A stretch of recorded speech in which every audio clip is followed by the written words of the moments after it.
Nos encontramos en un punto sumamente importante donde de este lado tenemos la parte sur del Mar Muerto, donde estaba Sodoma y Gomorra.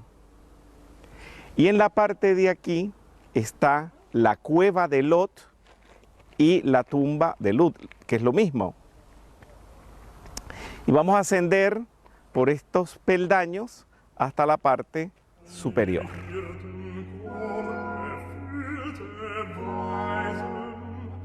Estamos en la tumba y cueva de Lot. Lot, sobrino de Abraham. Abraham salió de tierra de Ur, en donde hoy en día es Mesopotamia. Pero no se vino solo, se vino con su sobrino Lot. Sucedieron muchísimas cosas, importantísimas todas ellas, pero no las puedo narrar todas porque lo que me importa es la parte crucial de la vida de Lot.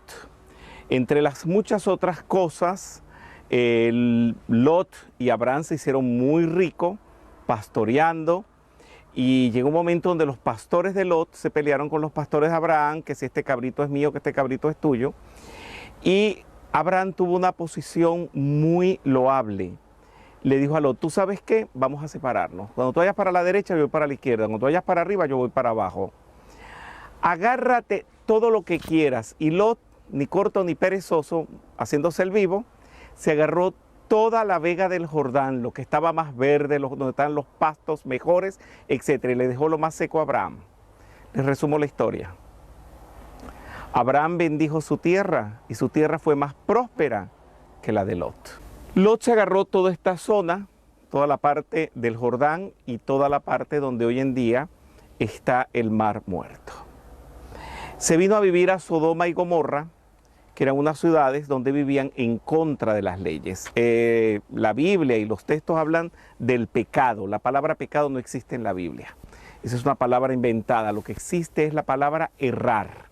Ellos vivían erradamente, o sea, iban contra las 7 leyes espirituales, iban contra los aspectos de Dios. Y llegaron unos ángeles a avisarle a Lot que Sodoma y Gomorra iban a ser destruidos. Estos ángeles eran varones, eran unos hombres. Y según narra la Biblia, eran bellísimos, tan bellos, que los hombres de Sodoma y Gomorra se los querían eso mismo, hacerle cuchicuchi. De ahí es donde viene la palabra sodomita, de Sodoma. Sodomita quiere decir homosexual, homosexualidad. Bien, estos ángeles le dijeron a Lot que se fuera, pero con una condición de que no volteara para atrás. Se lo dijo a toda su familia, a su esposa, a sus hijos y a toda la gente con quien él se vino, y empezaron a subir toda esta cuesta que ustedes están viendo por aquí. Sodoma y Gomorra estaba allí, donde ustedes ven el Mar Muerto. Se ve apenas, hay un poco de neblina, producto de la arena del desierto, y empezó a subir. Empezaron a escucharse unas explosiones. Nadie volteó, solamente una persona, la mujer de Lot, y se convirtió en estatua de sal. Por ahí está ella, ya se las voy a enseñar, la estatua de sal. Enseñanza: cuando volteas al pasado, cuando vives pendiente del pasado, te vuelves estatua de sal. ¿Qué es la sal? Lo que petrifica. Un pescado, tú le echas sal y no se pudre, se mantiene. Es lo que estanca, lo que petrifica. No voltees para atrás si no quieres convertirte en estatua de sal. Vamos a ver entonces la tumba de Lot. Él tenía aquí, esa cueva era de él. Y él le había dicho a su familia: vámonos a refugiarnos pues en la cueva, y por eso se vino en esta dirección. Cuando desencarnó, pues su cuerpo fue enterrado aquí y allí hay un monasterio. Y hay que subir pues todo esto que subió Lot corriendo por las explosiones de Sodoma y Gomorra. Así que están pisando tierra completamente bíblica.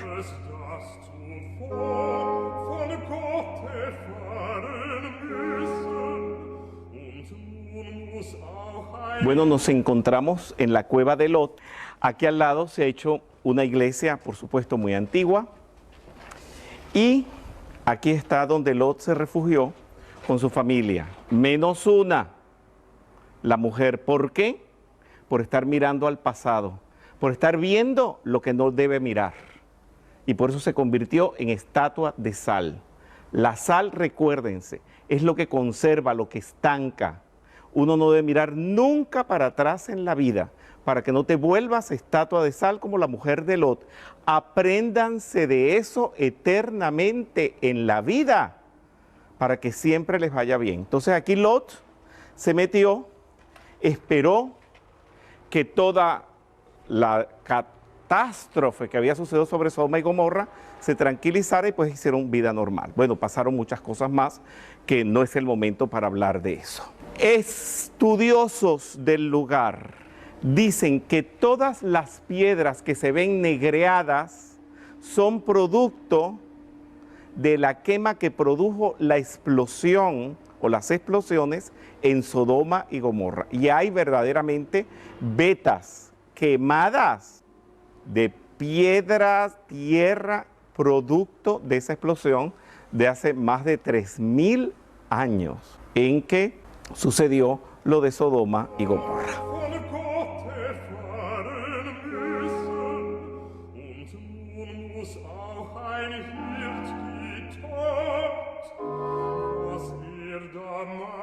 Versprochen hat, zuerst erfüllet Wissen.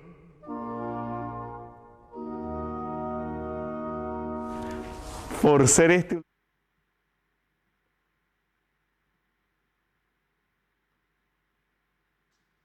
Queridos amigos, les habla Fernando Candiotto desde la ciudad de Roma, en Italia, dándole continuidad en la tarde de hoy a este ciclo sobre metafísica cristiana. Estábamos viendo instantes atrás un video filmado en Jordania en el año 2015 que forma parte del documental Biblia 1. Este y otros documentales filmados con Rubén Cedeño, además de sus alocuciones, de sus conferencias, pueden ustedes encontrarlos en el canal de YouTube de Rubén Cedeño. Se accede muy fácilmente. Entran a la página de YouTube, allí en el buscador colocan videos de Rubén Cedeño y verán en las listas de reproducción los distintos documentales y ciclos de conferencias de Rubén. Por supuesto, lo que estábamos viendo tiene mucho que ver con el tema de la charla de hoy. Hoy nos toca hablar sobre Sodoma y Gomorra. Un tema un poco caliente. Gracias a Dios, aquí en Italia estamos en el horario de protección al menor. En Argentina todavía no. Pero bueno, estamos en la era digital y ¿qué le vamos a hacer? Bien, están viendo ustedes en pantalla la bibliografía recomendada para este ciclo de metafísica cristiana. El libro Biblia de Rubén Cedeño y los libros Dios y el Yo Soy y Resuelve tus Problemas de Emmett Fox. Igualmente tienen allí las páginas web en las que pueden ustedes ingresar y encontrar la información para acceder ya sea a este material en el formato de libro digital o en el formato de libro impreso.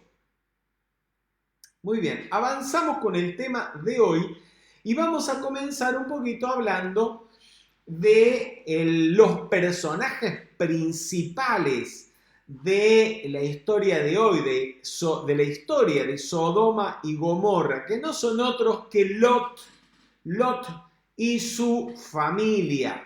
Recordemos un poquito que Lot era sobrino de Abraham y viajó con Abraham desde tierra de Ur, en Mesopotamia, lo que en esa época era Caldea, hasta la tierra prometida. ¿Por qué viajaron hasta allí? Porque Dios le dijo a Abraham estas palabras que leemos en Génesis capítulo 12, le dijo: deja a tu pueblo y a tus familiares y vete al lugar que te mostraré. Con tus descendientes formaré una gran nación. Amigos, primera pregunta de la noche. ¿Qué simboliza metafísicamente Abraham? Pueden responder a través del chat de esta misma página de Facebook y iremos siguiendo las respuestas, viendo si aciertan, si han estudiado, si han repasado las actividades anteriores. Repito la pregunta, ¿qué simboliza metafísicamente Abraham?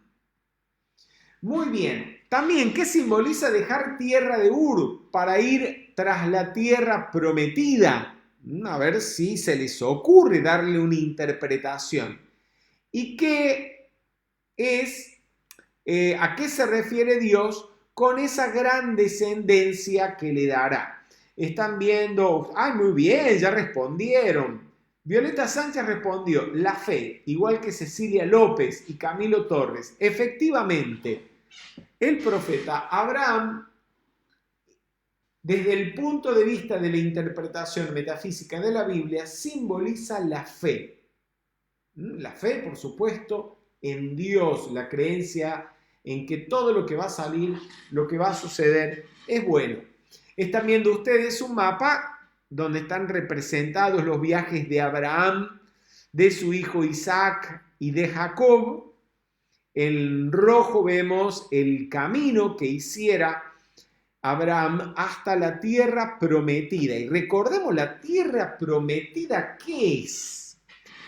Nos dice Rubén Cedeño en el libro Biblia, es el reino interno de la divina presencia de Dios, donde impera la abundancia, la felicidad, la paz y la armonía, donde se vive de acuerdo con los aspectos de Dios y se respetan las leyes universales. La palabra tierra, interpretada metafísicamente en la Biblia, significa manifestación, es decir, es la tierra el lugar donde se manifiesta todo esto, todas las cualidades divinas, donde se vive de acuerdo con los principios universales. La tierra prometida en realidad es la conciencia crística o la conciencia del yo soy, la conciencia espiritual. Exactamente lo opuesto de Sodoma y de Gomorra, donde, como lo vamos a ver durante la actividad, se vivía en contra de los principios universales, no se manifestaba ningún aspecto o cualidad de Dios, era la negación de las leyes y de los principios divinos, no había control sobre los vehículos inferiores, ahí el cuerpo emocional, las personalidades de los habitantes de Sodoma y Gomorra hacían lo que les daba la gana y sobre todo no había respeto por la vida. Así que vemos una gran contraposición entre la tierra prometida y Sodoma y Gomorra. Recordemos que la tierra prometida, digamos el territorio físico donde se desarrollan las historias narradas en el Antiguo y el Nuevo Testamento, podemos metafísicamente a la geografía de esta tierra darle una interpretación. Tenemos al norte el mar de Galilea, arriba de todo, representando la presencia yo soy. El río Jordán, que desciende desde el mar de Galilea y desemboca en el mar Muerto y hace una línea exactamente de norte a sur, corre de norte a sur, representa el cordón plateado, la corriente de energía y de vida pura cristalina de la presencia yo soy, que llega a la personalidad representada por el mar Muerto. El mar Muerto simboliza la personalidad que, como vamos a ver, debe ser purificada en el fuego sagrado del perdón. Y les pregunto ahora, ¿por qué la personalidad está representada por el mar muerto. ¿Por qué la asociación entre eso de muerto, mar muerto, la muerte y la personalidad? A ver qué me responde. Bien, vamos a ir viendo en el chat las respuestas que han dado a estas preguntas. La tierra prometida era regresar al cielo. El cielo es un estado de conciencia interno, de perfección, la conciencia crística. Muy bien. Vamos a ver qué más nos responden. Dejó Ur, dice rendición a la voluntad de Dios, desapego, sí, correcto, está bien. Y vamos a ver qué me responden. ¿Por qué el mar muerto es asociado con la personalidad? Avanzamos. Surge, después que ya han llegado a la tierra prometida, Abraham y su sobrino Lot con sus sirvientes, sus pastores, sus camellos y rebaños, surge una disputa. ¿Por qué la disputa? Porque les había ido tan bien, habían prosperado tanto en esta nueva tierra a la cual Dios los había enviado, que eran tan grandes los rebaños que tenían y se habían multiplicado en tal modo que ya no podían ocupar todos juntos el mismo espacio. Y habían empezado a haber altercados entre los pastores de Lot y los de Abraham. Y Abraham, como un hombre de paz, un hombre que buscaba la armonía, la tolerancia, entonces, y conciliar las partes, le ofreció a Lot lo siguiente. Le dijo, si vas a la izquierda, yo iré a la derecha. Y si vas a la derecha, yo iré a la izquierda. Y dejó que Lot eligiera primero. ¿Y qué hizo Lot? Lo que haríamos cualquiera de nosotros. Yo me acuerdo ser bien niño que llega mi madrina a casa, mi hermano todavía no estaba, y mi madrina traía juguetes para todos los hermanos, ¿no? Éramos 2 varones y mi hermana. Entonces, como mi hermano no había llegado, me muestra cuáles eran los 2 regalos y yo elijo cuál, el que más me gusta, el que para mí era el mejor. Bueno, lo mismo hizo Lot. Eligió lo que era evidente o aparentemente mejor.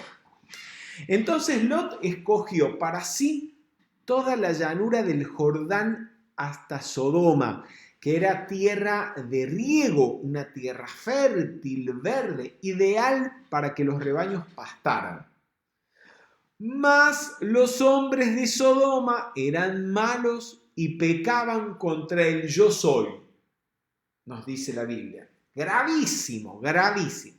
¿Qué fue lo que hizo Lot? Eligió entonces lo aparentemente más fértil. Pero ¿qué pasaba? Que la gente que vivía allí, en esa zona, específicamente en Sodoma y Gomorra, vivían en contra del plan divino de perfección, en contra de los principios universales, en contra de los aspectos de Dios y sin ningún tipo de control o de dominio sobre sus vehículos inferiores, sobre la mente, sobre las emociones, sobre el cuerpo físico. Eso era un relajo. A eso se refiere la Biblia cuando dice que eran malos y pecaban contra el yo soy. O sea, hacían mal uso de la energía divina del yo soy. La palabra pecado, como nos explicaba Rubén en el documental, es una palabra que en realidad tiene su origen o su significado etimológico es error. Cometer un pecado es cometer un error.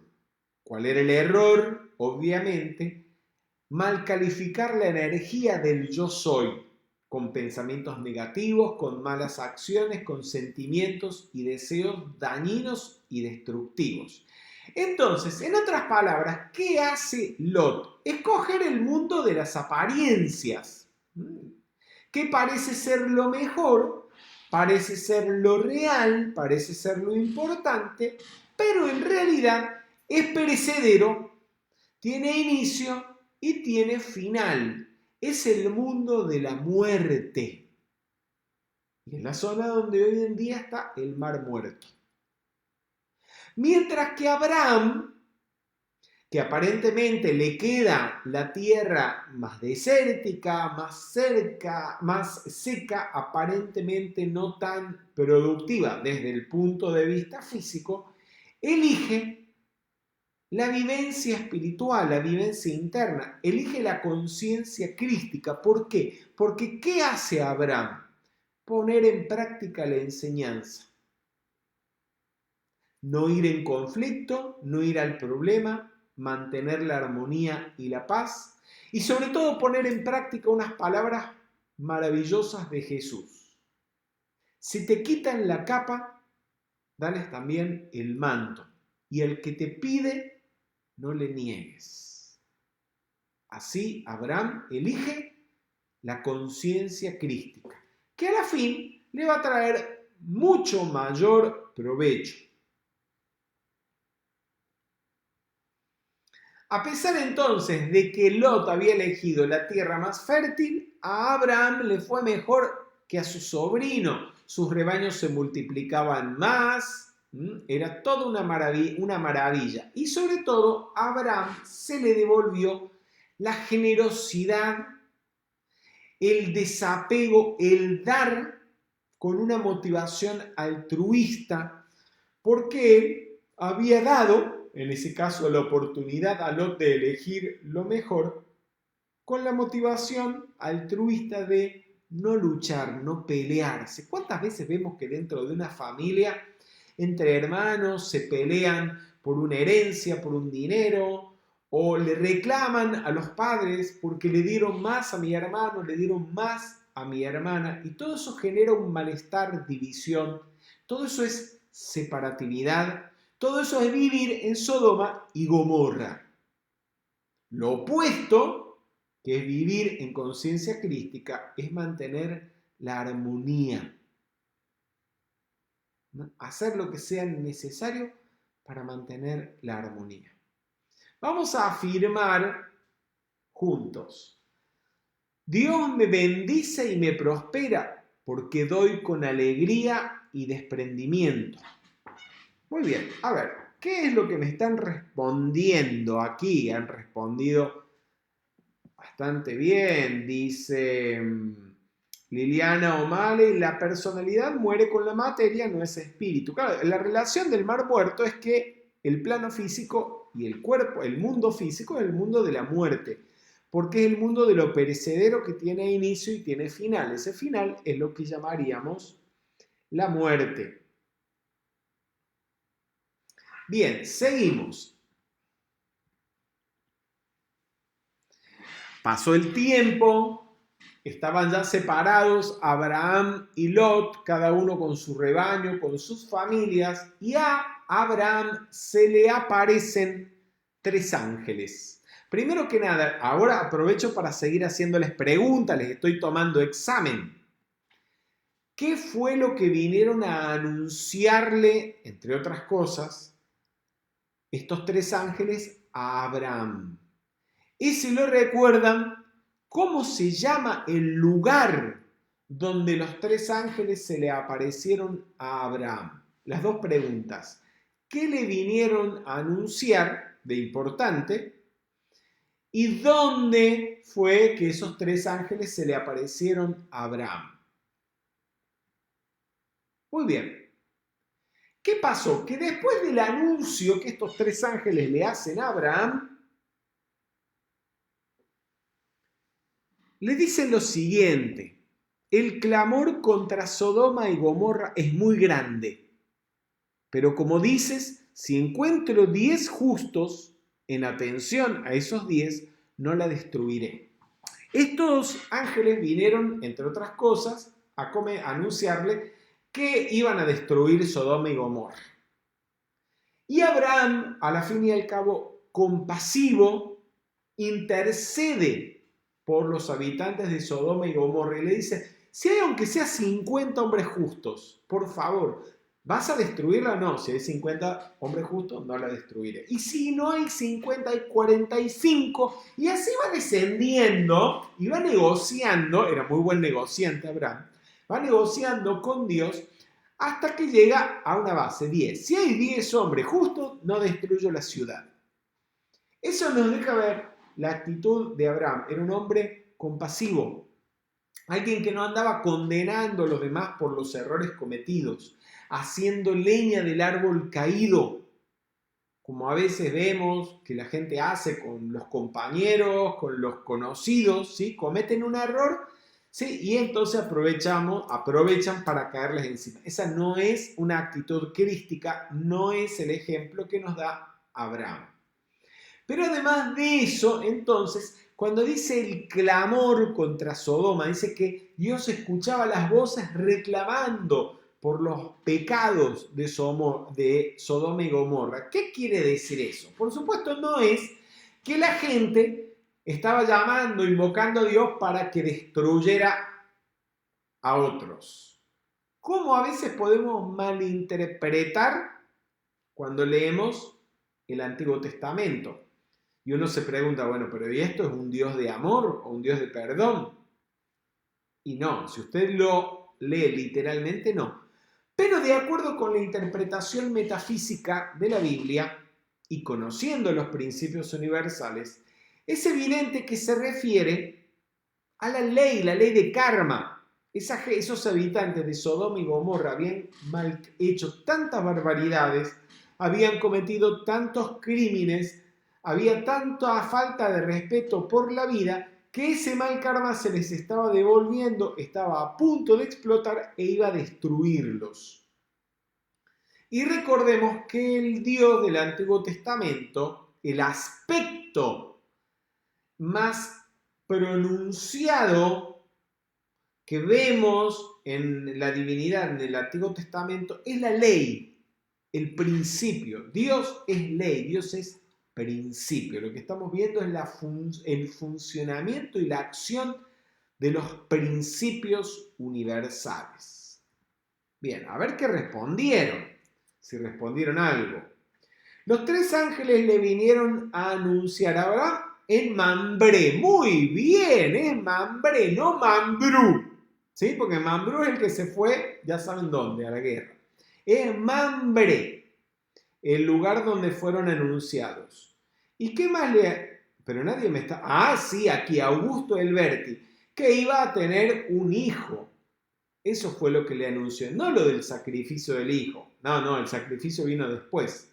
Lo que le anunciaron los ángeles, tanto a Abraham como a Sara, su esposa, es que iban a tener un hijo que fue llamado Isaac. Avanzamos entonces. Así llegamos a que de estos 3 ángeles que se le presentaron a Abraham, uno se quedó con él y los otros 2 siguieron camino a Sodoma y Gomorra para ver lo que estaba pasando allí y también para, si encontraban a un hombre justo, salvarlo. Si encontraban 10, salvaban la ciudad. Si encontraban menos, salvar a ellos. ¿Y a quién encontraron? Encontraron a Lot, el sobrino de Abraham. Lot estaba sentado en la puerta de la ciudad de Sodoma y cuando los vio llegar, inmediatamente los reconoció como lo que eran, mensajeros de Dios, ángeles. Y les insistió que pasaran la noche en su casa, o sea, les ofreció hospedaje. Al principio los ángeles se negaron, pero tanto insistió Lot, que finalmente accedieron y fueron a casa de Lot. Esto es representativo de cuando el estudiante espiritual le ofrece alojamiento a los maestros, a los facilitadores, a los instructores de la enseñanza interna. ¿Qué es lo que pasa? Que ese hogar y el estudiante que ofrece el hospedaje se llenan de las bendiciones que los mensajeros de Dios traen, porque el que lleva la enseñanza es un mensajero que porta la enseñanza divina, la instrucción divina. Y se los puedo decir con autoridad, que realmente uno se llena, la vida de uno, la salud, la prosperidad, la armonía familiar, la opulencia de enseñanza, todo eso en la vida de uno es bendecido cuando se ofrece y se le da a los mensajeros divinos, a aquellos que llevan la enseñanza, la hospitalidad que necesitan y que se merecen. ¿Qué fue lo que pasó? Vamos a ver. Pasó algo tremendo, eran bravísimos, ¿sí? Esos habitantes de Sodoma. Los hombres de Sodoma, cuando se enteraron o vieron que Lot hospedaba en su casa a estos dos ángeles, seguramente no vieron las alitas de los ángeles ni nada, los vieron bellísimos, hermosos. Y a diferencia de Lot, que era tan hospitalario, los habitantes de Sodoma eran famosos por todo lo opuesto. ¿Qué hicieron? Rodearon la casa, se agolparon alrededor de la casa de Lot y le dijeron: ¿dónde están esos hombres que vinieron a tu casa esta noche? Tráelos afuera para que tengamos relaciones con ellos. Olvídense que esas no fueron las palabras que usaron. Esas son las palabras que quien escribió la Biblia y los traductores pusieron para no utilizar palabras altisonantes, ¿me entienden? Pero lo que los habitantes de Sodoma estaban diciéndole a Lot es que lo entregara a esos dos hombres porque los querían violar. Iban a abusar de ellos. Esto también es simbólico, es representativo y no diría muy metafísicamente, a veces es casi literalmente, de lo que ocurre cuando esos mensajeros divinos de los que les hablé, que necesitan hospitalidad y que son recibidos, son, en vez de recibidos y atendidos como lo hizo Lot con los dos ángeles, son maltratados como los habitantes de Sodoma intentaban hacerlo con los ángeles. Y las consecuencias son terribles y se pagan de la peor manera. Sodoma y Gomorra la pagaron ¿cómo? Con la destrucción y la muerte de todos sus habitantes. ¿Eso es simbólico? Les voy a dar algunos ejemplos.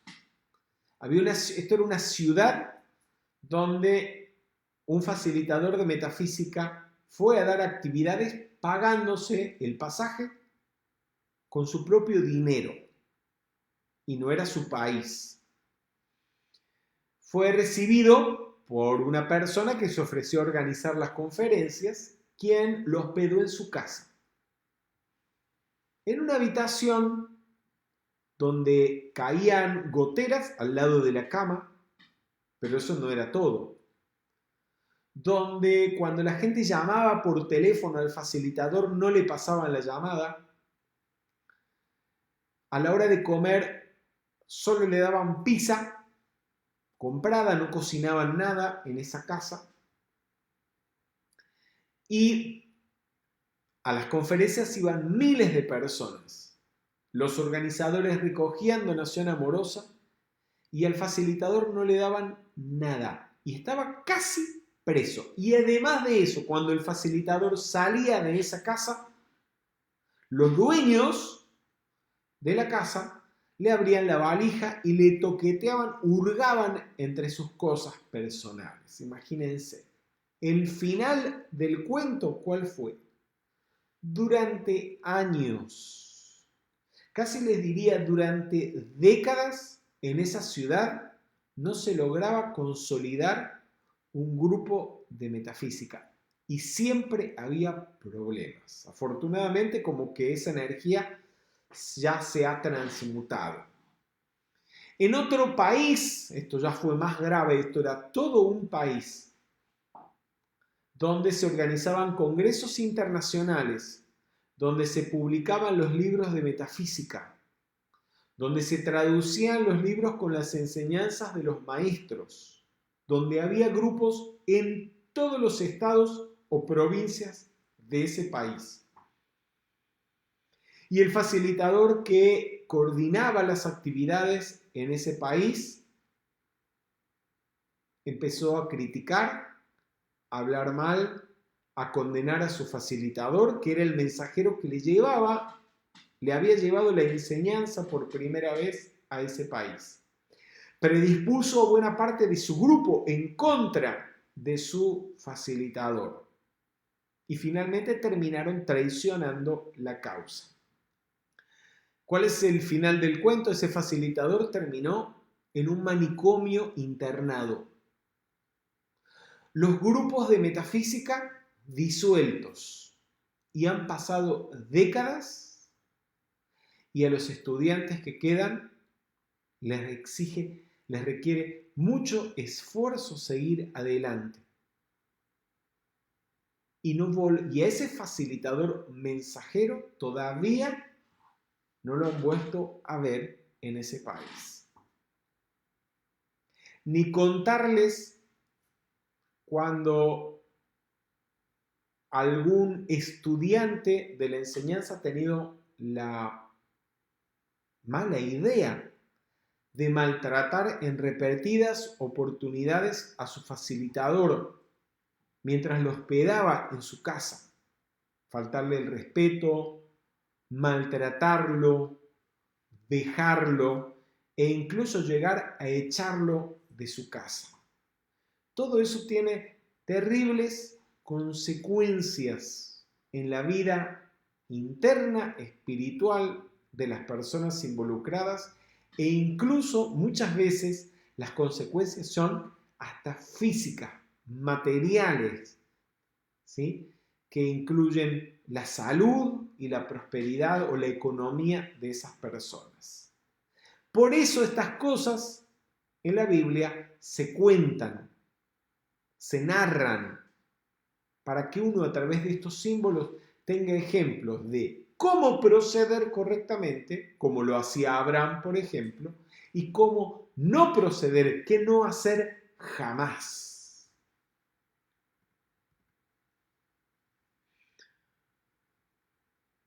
Agrega Rubén Cedeño a esto: simboliza que lo más bajo quiere poseer a las energías puras del mundo espiritual para destruirlas. Cuando estas cosas ocurren, es precisamente porque las fuerzas siniestras utilizan a esas personas ingratas, a esas personas desagradecidas, a esas personas maltratadoras, abusivas, para destruir, para dañar o para poner obstáculos en la expansión de la enseñanza, obstáculos en el trabajo que los mensajeros de la enseñanza llevan. Pues bien, cuando esto ocurrió, les recuerdo, los habitantes de Sodoma rodearon la casa de Lot. Lot salió a pedirle por favor a la gente que no se metieran con estos hombres santos. Pero los habitantes de Sodoma le cayeron encima al propio Lot y le estaban dando una paliza, y hubieran probablemente acabado con él si no fuera porque los ángeles abrieron la puerta de la casa de Lot, lo tomaron por el cuello y lo metieron en la casa. No sin antes hacer brillar un resplandor tan intenso que los habitantes de Sodoma se quedaron ciegos. Una luz enceguecedora que brilló, la luz de Dios que nunca falla. La luz protectora del rayo blanco o del rayo azul de la protección. Esto nos recuerda un poco a lo que ocurrió con la Torre de Babel, que se confundieron las lenguas para que de esta manera, entre esta gente orgullosa y dañina, ¿sí?, no se pudieran poner de acuerdo y se dividieran, se separaran y no pudieran seguir con sus planes nefastos. Lo mismo ocurrió, la luz divina los encegueció. ¿Qué quiere decir? Que no podían ver a los ángeles, no podían ver a Lot, no podían ver la puerta de la casa de Lot, que se habían vuelto invisibles. Esto también nos recuerda el manto de la invisibilidad del arcángel Gabriel. ¿Qué es? Es una luz tan brillante, tan intensa, que no se ve, y que aquello que está rodeado de esa luz se vuelve invisible a los ojos de las personas negativas. Ese manto de la invisibilidad podemos invocarlo como lo hicieron San José y la Virgen María, que fueron protegidos junto a su hijo durante la huida a Egipto. Vamos todos juntos a invocar este manto. Yo soy el manto de la invisibilidad del arcángel Gabriel, que me hace invisible e invencible a toda fuerza siniestra. Gracias, Padre.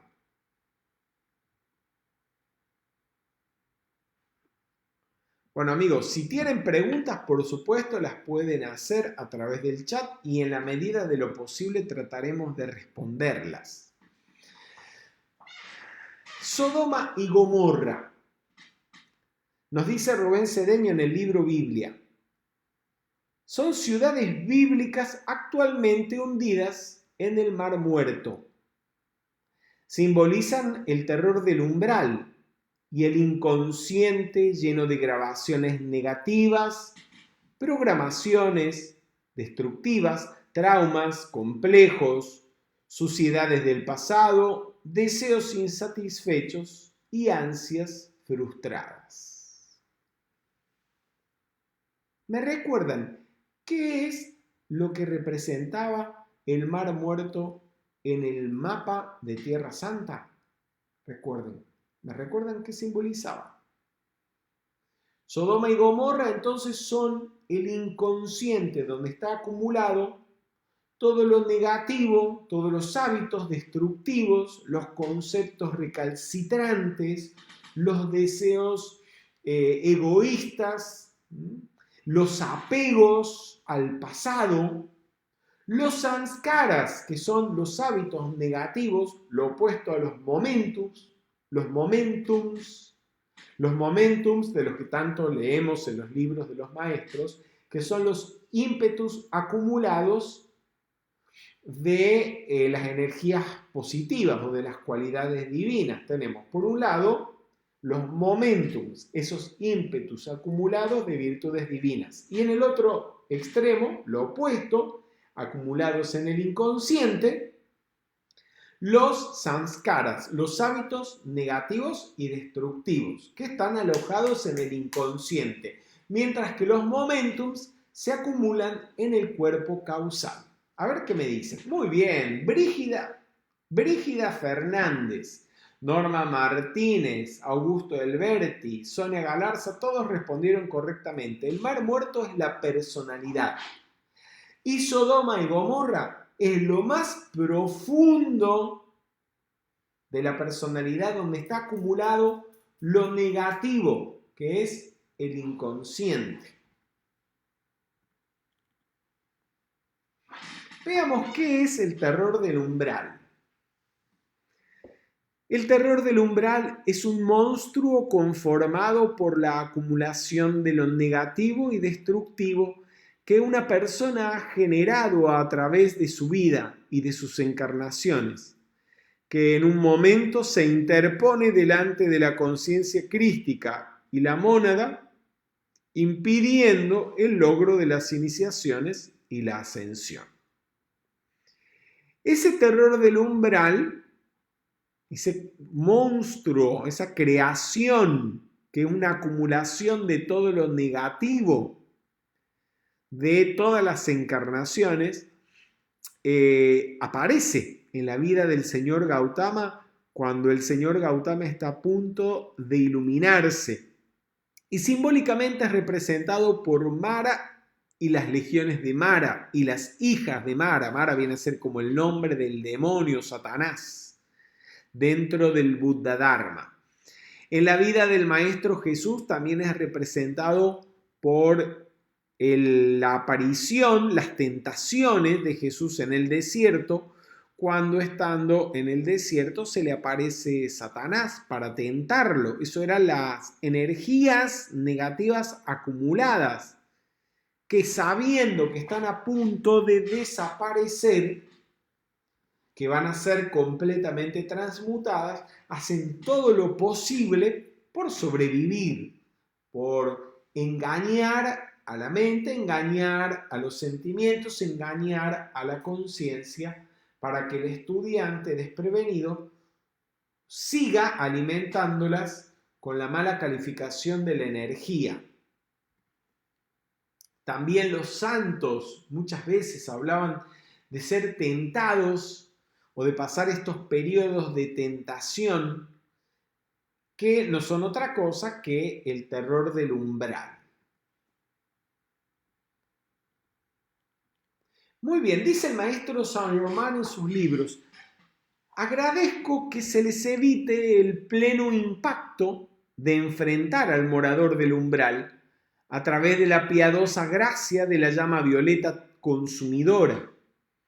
El maestro Saint-Germain atravesó por esta experiencia en su última encarnación antes de ascender, cuando fue Francis Bacon en Inglaterra. Fue injustamente acusado de crímenes, de estafas que no había cometido. En un momento de su vida logra salirse de esa sociedad, decide recluirse de alguna manera en una isla, como el maestro Saint-Germain lo explica en sus libros, en las Islas Bahamas, y quedarse allí solo para tener tiempo de filosofar, escribir, meditar, pero dice que en el momento en que se quedó solo, todo ese malestar que había acumulado a lo largo de la vida empezó a aflorar a su mente consciente y casi se vuelve loco. A eso se refiere con el morador del umbral. Y nos explica el maestro Saint-Germain que a través del uso de la llama violeta nosotros podemos quitarle fuerza, poder transmutar buena parte de la carga energética negativa que venimos arrastrando de vidas anteriores, de manera que cuando debamos atravesar esta experiencia no sea tan fuerte, no sea tan choqueante como la que ellos tuvieron que enfrentar. Así que vamos todos juntos a invocar la llama violeta para que transmute en nosotros todas esas creaciones humanas imperfectas acumuladas en el inconsciente que se personifican en el morador del umbral. Vamos a cerrar nuestros ojos. Cerrando nuestros ojos, vamos a tomar una respiración profunda. Y vamos a visualizar todo nuestro cuerpo envuelto en una luz de color violeta. Vamos a ver el fuego violeta encendiéndose en cada célula de nuestro cuerpo, en cada miembro, en cada órgano, hasta que toda nuestra forma física arde, rodeada y sellada dentro de un gran pilar de llama violeta. Relájense. No se esfuercen en modo alguno, simplemente disfruten la actividad transmutadora de la llama violeta a medida que flamea desde 1 metro por debajo de nuestros pies, se va elevando a través del cuerpo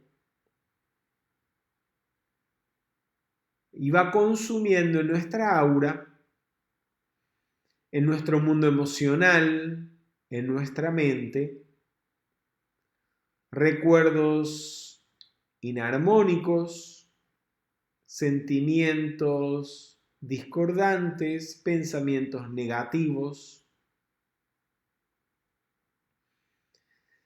Visualicen y sientan esa llama violeta flameando a través del cerebro, consumiendo en él todo lo que no sea igual a la luz.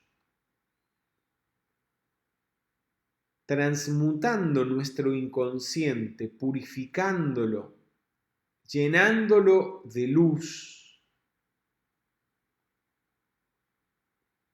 Y de esa manera, expandiendo, desenvolviendo en nosotros la conciencia despierta.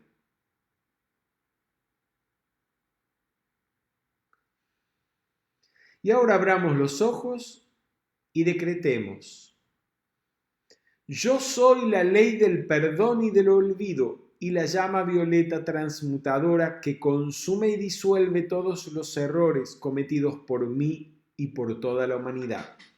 Gracias, Padre.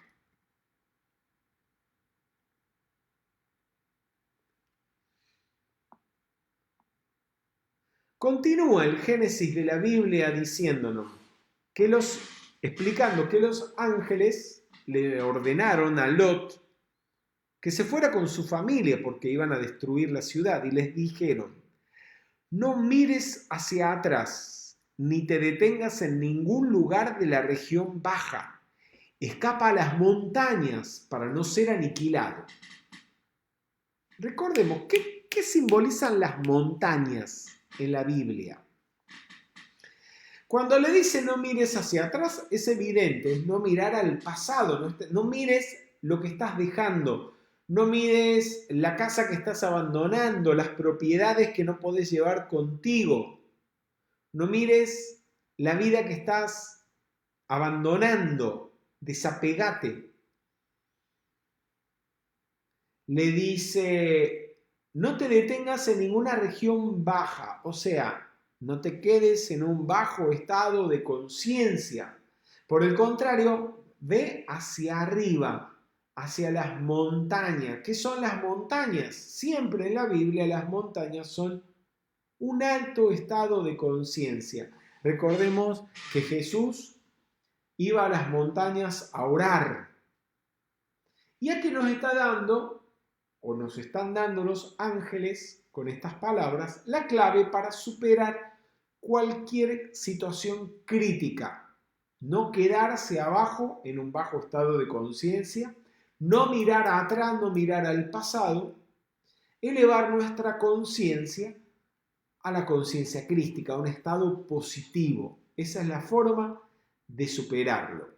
Después de la huida, en primera instancia, Lot se refugia en una ciudad cercana y después de allí va a las montañas, a la cueva, a la misma cueva que ustedes acaban de ver al inicio de la actividad en el documental con Rubén. Y allí fue donde se refugió para no terminar exterminado junto con los habitantes de Sodoma y Gomorra. Lot, personaje bíblico que representa simbólicamente a aquel que le da la espalda al pasado y no vuelve jamás a él. Un estudiante espiritual es alguien que, como Abraham y como Lot, le da la espalda al pasado, se desapega del pasado. Vive en el presente y en el futuro. A veces la vida le presenta al estudiante grandes oportunidades. Y diría, no solamente al estudiante, a veces hasta a la gente que no está en una vivencia interna, la vida le presenta oportunidades de negocios, oportunidades económicas o de estudio. Y para poder aprovecharlas, esa persona tiene que mirar hacia adelante, hacia lo que la vida le ofrece y no mirar hacia atrás, desapegarse. ¿Por qué? Porque si se queda mirando hacia atrás, lo que de la familia que deja, los amigos que a lo mejor no los va a ver por años, el barrio donde vivía, el restaurante donde comía, etcétera, etcétera, empieza, el apego le gana, la añoranza, ¿sí? Y o bien regresa de donde tenía que ir para aprovechar la oportunidad, o simplemente se queda y nunca sale de casa. Entonces, tengamos bien presente esto que nos enseña la Biblia y que incluso Jesús en los evangelios lo va a repetir, va a hacer mención a esta vivencia de Lot y va a hacer mención a la mujer de Lot, para no caer en el error de la mujer de Lot, que ya vamos a ver cuál fue. Estas palabras nos recuerdan, lo que venimos conversando, nos recuerda lo que dijo Jesús. Deja que los muertos entierren a sus muertos. Estamos hablando de estas grandes oportunidades, pero que a veces por apego, por pena o dolor de dejar ir la vida anterior, o lo que se tenía a nivel material o afectivo, las amistades, la familia, etc., se pierden esas oportunidades. Y a eso se refiere Jesús cuando dice esto: deja que los muertos se entierren a sus muertos.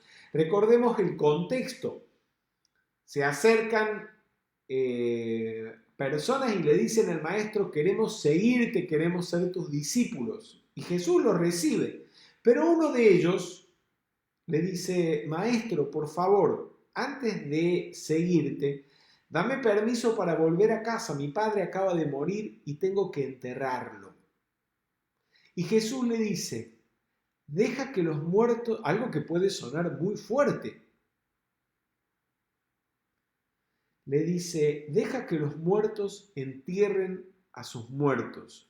Tú ve y predica el reino de los cielos. Porque eso es lo más importante y lo único real.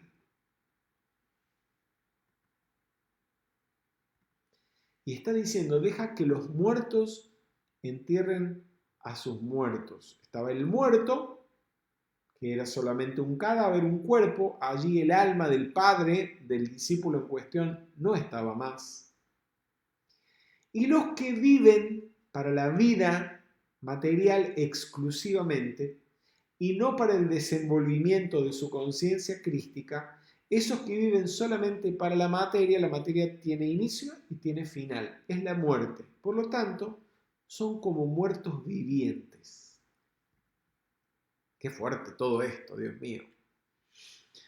Por eso, Emmett Fox dice al respecto de los 15 puntos para saber si realmente estoy en el sendero. Uno de ellos es: si resueltamente le doy la espalda al pasado, sea bueno o malo, y solo vivo en el presente y en el futuro. O sea, así vive alguien que está en el sendero espiritual o en la vivencia espiritual. Les dije al inicio de este curso que la Biblia nos ofrece, tanto en el Antiguo como en el Nuevo Testamento, las claves para desenvolver la conciencia crística, para vivir en conciencia crística. Una de ellas es darle la espalda al pasado, que fue lo que no hizo la mujer de Lot. La mujer de Lot, mientras huían, miró hacia atrás en el momento en que estaban siendo destruidas estas ciudades y quedó convertida en estatua de sal. ¿Por qué quedó convertida? Es un símbolo. La sal petrifica. La sal se usa para conservar, por ejemplo, todo aquello que se descompone, como los alimentos. La vida es cambio. Cuando las cosas han cumplido su plan divino de perfección, empiezan a deteriorarse. Y si son alimentos, se pudren. Pero la sal los conserva, pero no los conserva como eran. Los conserva, los seca, etc. Pero evita que se pudran. Es materia muerta, pero no se pudre. No sigue adelante el proceso de putrefacción y de descomposición. Eso es lo que pasa cuando uno vive en el pasado. Se petrifica porque psicológicamente se estanca. ¿Por qué se estanca? Porque la persona entonces empieza a vivir añorando el pasado. A veces la gente vive de esa manera, añorando el pasado, como la mujer de Lot. Entonces, por ejemplo, se termina el colegio, hay que ir a la universidad, pero se vive recordando y añorando los años del colegio y a los compañeros del colegio. Después se termina la universidad y hay que ir a trabajar. Entonces empieza a añorar los años de universidad, qué lindo, los compañeros que ya no los veo, etc. Después tal vez la persona se casa. Añora la soltería cuando no estaba casado y podía salir con los amigos de farra, etc. Después tienen hijos, tal vez. Añora cuando no los tenía los hijos y disponía de más tiempo libre, etc. Después, los hijos crecen y se van de la casa. Entonces añora cuando eran pequeños y estaban en la casa. Después vienen los nietos y entonces añoran cuando no había nietos y no había que cuidarlos. Y así se la pasa añorando. Llega a desencarnar y entonces añora cuando estaba encarnado. Y ese añorar lo trae de nuevo a la encarnación. Y así sigue en un círculo vicioso en el que nunca la corriente de vida vive aquí y ahora. Siempre vive en el pasado. En un pasado que supuestamente siempre fue mejor. Pero como dice el refrán, pasado, pesado. Y de tanto vivir en el pasado, ese peso se va sintiendo hasta físicamente, se lo va somatizando y por eso vemos que en cierta edad la gente algunas personas empiezan a encorvarse y a veces se encorvan tanto que hasta una joroba les sale. Porque van cargando con el peso del pasado. Están como la mujer de Lot, viviendo en el pasado, mirando hacia atrás, convertidos en estatuas de sal. Vamos a reflexionar en este tratamiento de Rubén Cedeño, que lo vamos a encontrar en breve cuando salga publicado el libro Afirmaciones para cada momento. Se llama Ayer. Ayer se quedó en el pasado. Con él nada se puede hacer. Perdono y olvido todo para lo nuevo atraer. Si lo de ayer está perdonado, lo de hoy va sin cuidado.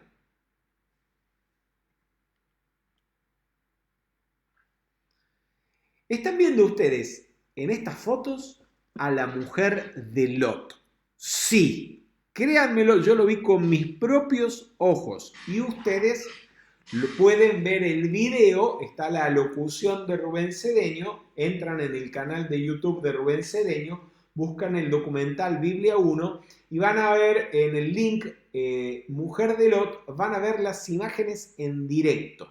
Así quedó la mujer de Lot, convertida en una columna de sal, porque se petrificó por estar mirando atrás. El que voltea para atrás se vuelve estatua de sal. Volver al pasado, mirar hacia atrás, hacia lo que pasó ayer, es estar estancado y petrificado en el recuerdo. Porque, ya dijimos, la vida es cambio, la vida es transformación, la vida es transmutación, la transmutación de la que tanto hablamos, que es una de las virtudes englobadas dentro del rayo violeta, es eso, es cambio continuo.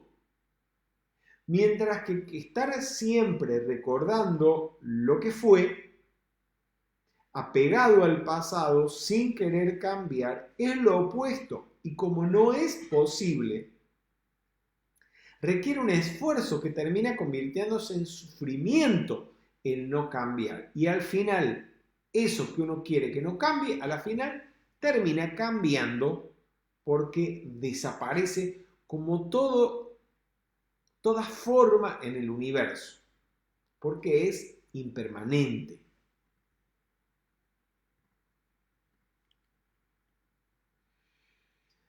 Pasado. El que vive mirando el pasado está estancado en una condición que cree una realidad, pero que no existe. Hay una historia en la vida del señor Gautama que me encanta porque a mi juicio es la que mejor retrata este asunto del pasado. El señor Gautama, así como Jesús tenía a Judas, que lo traicionó, tenía a Devadatta. Devadatta, que era primo del señor Gautama, y le tenía una envidia terrible. En un momento de su vida, Devadatta se hizo discípulo del señor Gautama, pero dentro del grupo, dentro del Sangha del señor Gautama, hizo todo lo posible para dividir el Sangha y consiguió hacerse de algunos adeptos y sacarlos del grupo de estudiantes del señor Gautama. Pero no contento con eso, intentó en varias oportunidades acabar con la vida, con la encarnación del señor Gautama, aunque obviamente no lo consiguió. Pero todo ese daño, todo ese mal se le devolvió. Se le llenaron de pústulas el cuerpo a Devadatta y ya en el lecho de muerte el señor Gautama lo fue a visitar para atenderlo y por si podía liberar de alguna manera de algo a Devadatta, hacerlo. Y Devadatta le dijo, después de todo lo que te hice, que te lancé una piedra para aplastarte, un elefante rabioso para que te atropellara, ¿no estás enojado conmigo?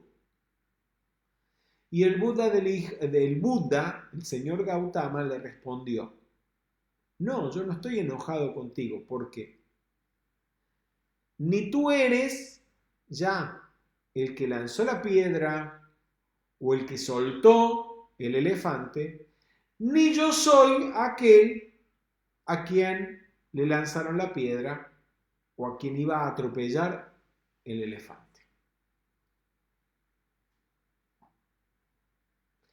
Porque ni nosotros mismos somos lo que éramos ayer. Esto es para reflexionarlo. Hay que meditar mucho en esto. Pero vivir en ese estado de conciencia, de presente en el que vivía el señor Gautama, es ser la actividad perdonadora de la llama violeta, donde no hace falta perdonar porque la corriente de vida ni siquiera llega a sentirse ofendida. Ese es el verdadero perdón.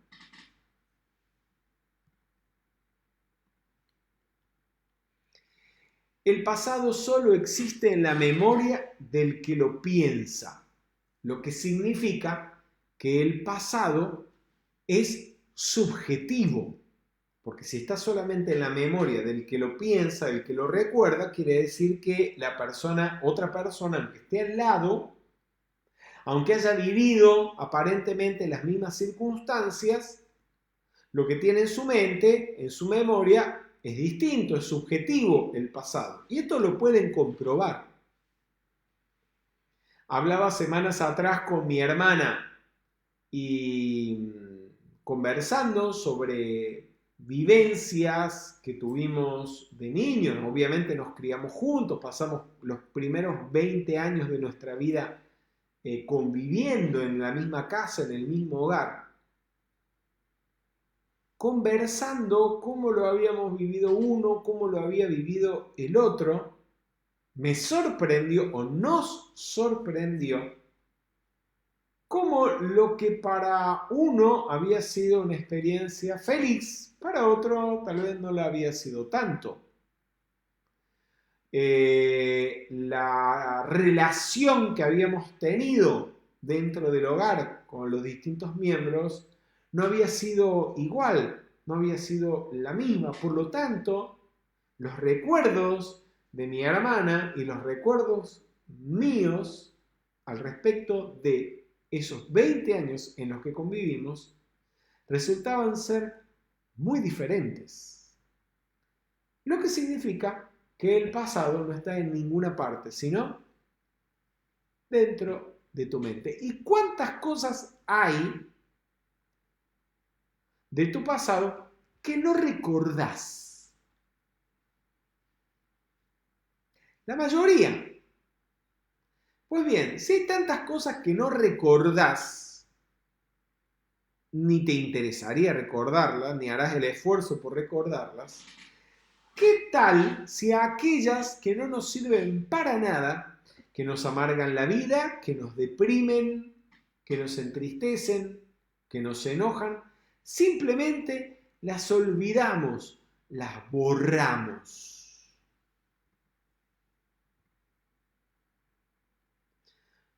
Vamos a reflexionar en este tratamiento. El pasado está en la mente. Si no lo pienso, no existe. Solo son recuerdos invisibles. Borro todo lo andado. Vivo solo en el presente. Los recuerdos del ayer con la luz desaparecen.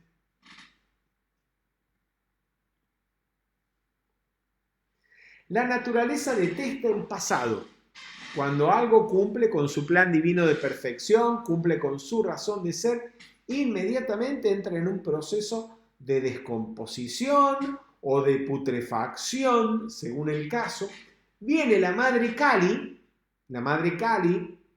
el complemento divino del señor Shiva, personifica esa energía, ese aspecto consumidor de la madre naturaleza. Viene la Madre Kali y simplemente lo consume. Así que podemos invocar a la Madre Kali para que consuma en nosotros todo recuerdo negativo, todo pasado que dañino, toda memoria que no sirva o no cumpla ninguna función práctica y benéfica. Dile a todo esto, esto también pasará. A lo que aparentemente, ¿sí?, va a durar para siempre, algo que te esté amargando y demás, recuérdale, esto también pasará. Ir al pasado es destapar tumbas y las tumbas huelen mal. Esto siempre lo repite Rubén Cedeño.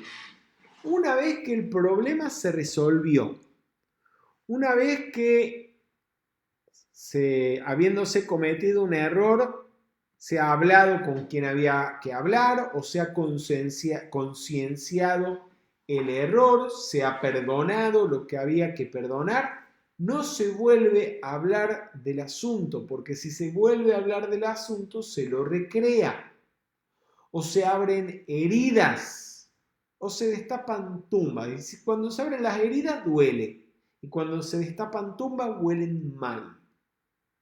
Además, las situaciones discordantes se vuelven a crear al poner la atención en ellas. Eso ocurre muy comúnmente con apariencias de problemas, con apariencias de accidentes o de enfermedades, que la gente tiene la mala costumbre a veces de semanas, meses, años después de haberlas pasado, seguir hablando del asunto. Y al volver a hablar del asunto, se vuelven a enfermar o de la apariencia que tuvieron o de otra peor, de quito poder. Vuelven a tener accidentes, se vuelven a casar con una pareja que les da mala vida, vuelven a conseguir un trabajo con un jefe que les hace la vida insoportable y así sucesivamente. Y le echan la culpa a Dios, al destino, a la suegra o a alguien que les está haciendo supuestamente un trabajo, cuando los únicos responsables de lo que les sucede son ellos mismos. Por estar poniendo la atención en el pasado tóxico, dañino, no hacen más que eternalizarlo. prolongarlo a lo largo del tiempo, lo que resulta completamente anormal y antinatural, porque hay que hacer un esfuerzo por eso. El esfuerzo de vivir en el pasado. Ahora, hay que tener muy en claro algo. Que nadie se libera del pasado si tiene deudas con él. Los débitos siempre son del presente. Y si se desea una verdadera liberación del pasado, hay que saldar toda deuda, pagando, amando, acompañando, uniendo y perdonando. Porque usted no puede decir, ¿sí? O sea, lo opuesto es lo siguiente. Lo opuesto es como que una persona que ha tomado una deuda, ¿sí? Una deuda, no sé, una hipoteca, el año pasado, diga, pero esa hipoteca, esa deuda la tomé el año pasado y el pasado no existe, así que la deuda tampoco. Méquete. Las cosas no funcionan de esa manera.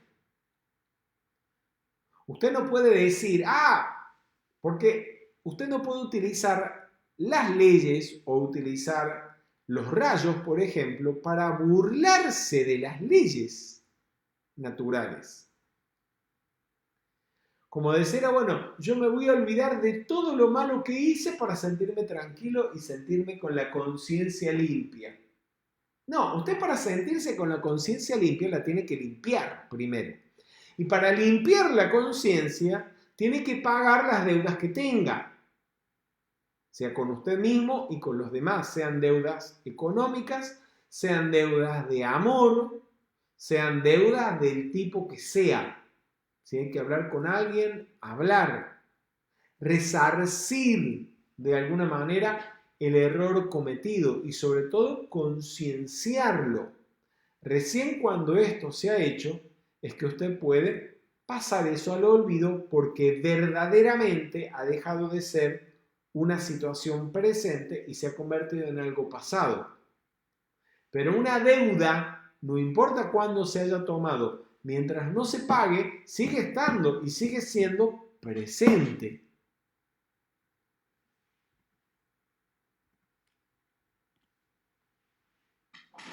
Por eso, vamos a afirmar juntos. El pasado solo está en mi mente, solamente existe cuando pienso en él. Si no lo pienso, no existe, es solo recuerdos. Yo veo, reconozco y vivo exclusivamente el presente. Únicamente existe el presente y está conmigo ahora. Borro todo pasado, haya sido bueno o malo. No me acuerdo de nada. La luz hace desaparecer las sombras y me ilumina. Yo soy un ser luminoso sin pasado.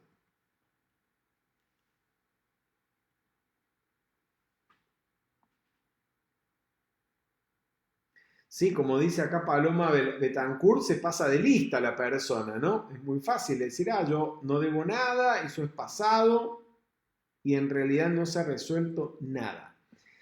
Del cielo llovió fuego sobre Sodoma y Gomorra para que se transmutara y disolviera todo lo negativo, y luego fuera purificado en las aguas saladas del mar muerto, que es en lo que se convirtió esa zona.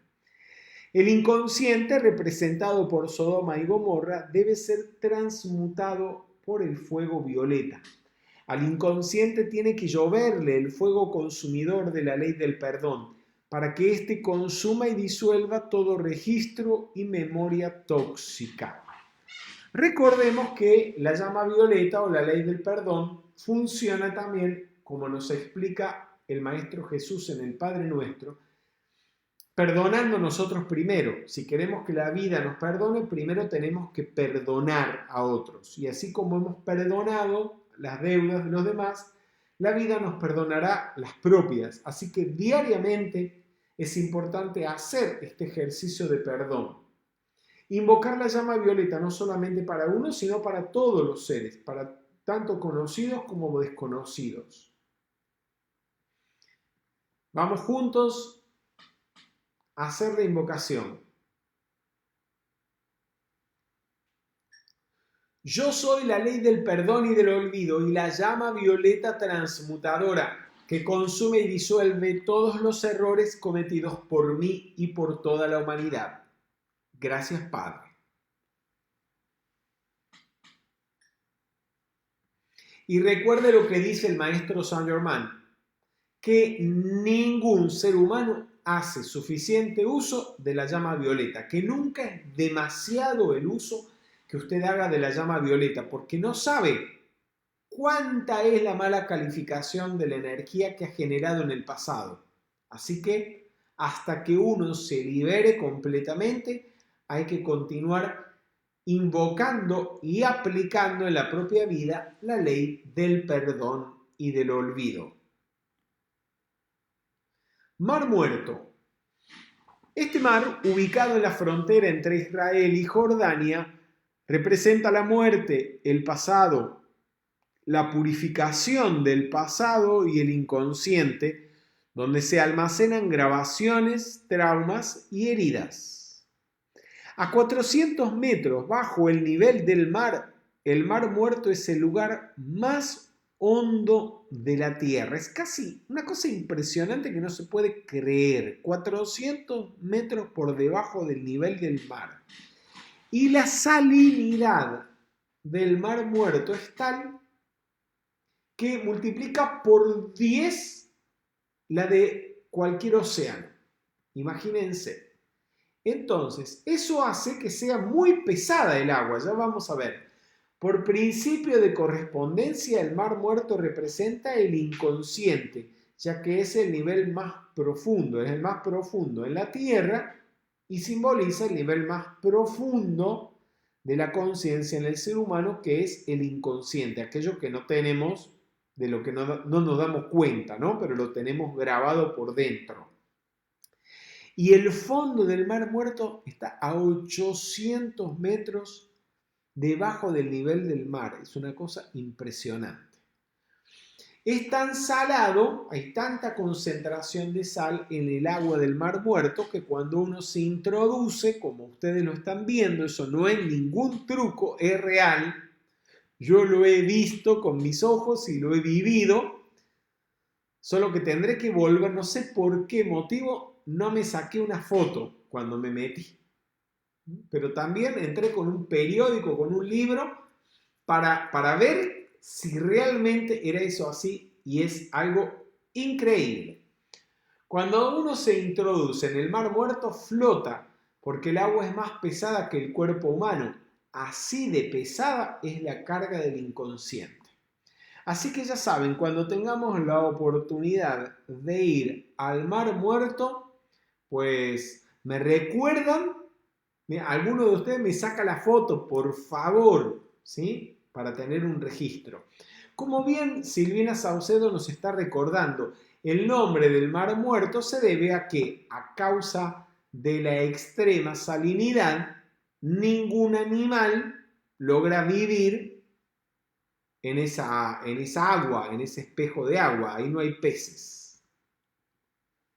Ni peces, ni gusanitos, ni nada, ni mojarritas. La sal.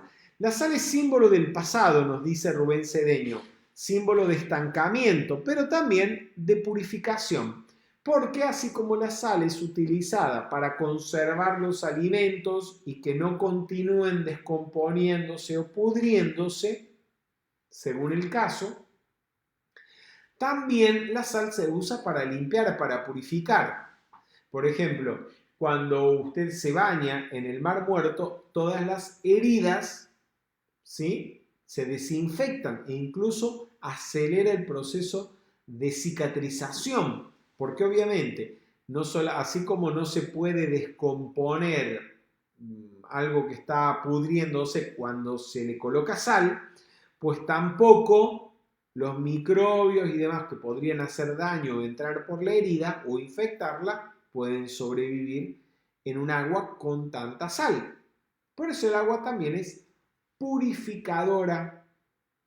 O sea, por un lado petrifica, pero por el otro lado también purifica. Y toda esta zona, que como recuerden es la más profunda, la más honda de toda la superficie terrestre, donde estaba Sodoma y Gomorra, que fueron consumidas primero por el fuego. Toda esta zona ahora ha quedado cubierta de sal y continúa purificándose, borrando del plano etérico las miasmas y los registros negativos de todas las barbaridades que esa gente hizo en su momento. Muy bien, amigos. Hemos llegado así al final de otra actividad. La actividad de hoy, Sodoma y Gomorra. Si tienen preguntas, pueden hacerlas. Si no, voy a aprovechar para saludar a algunas de las personas que se conectaron hoy.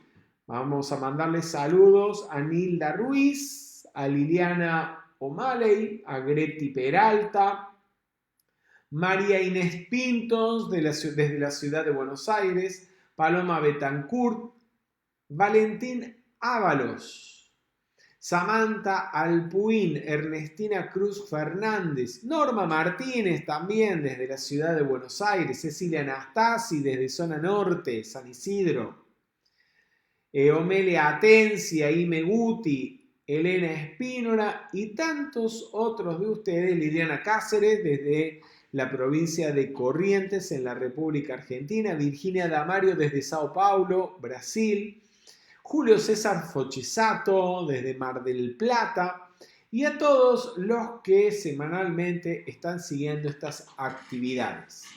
Vamos a concluir haciendo nuestra práctica de la donación voluntaria y bendiciendo nuestra donación amorosa. Como saben, ya la pueden hacer llegar a través de diversos medios. Acá mismo en la página, las personas que colaboran nos ayudan poniéndoles la información que explica de qué manera pueden ustedes hacer llegar sus donaciones voluntarias para el sostenimiento de estas actividades de enseñanza y de expansión de la instrucción. Vamos entonces a bendecir nuestra prosperidad decretando: poderosa presencia de Dios, esta es tu obra, es tu trabajo. Tú tienes todo el poder para abastecernos. Bendice nuestra provisión ilimitada de dinero y de todo lo bueno para que se multiplique en nuestras manos y en la expansión de esta enseñanza. Gracias, Padre, porque hoy todo está cubierto. Gracias, Padre. Queridos amigos, les habló Fernando Candiotto desde la ciudad de Roma, en Italia. Les mando un abrazo inmenso y con el favor de Dios los espero el próximo miércoles a la misma hora de siempre para continuar con este ciclo titulado Metafísica Cristiana. Muy buenas noches y muchas gracias.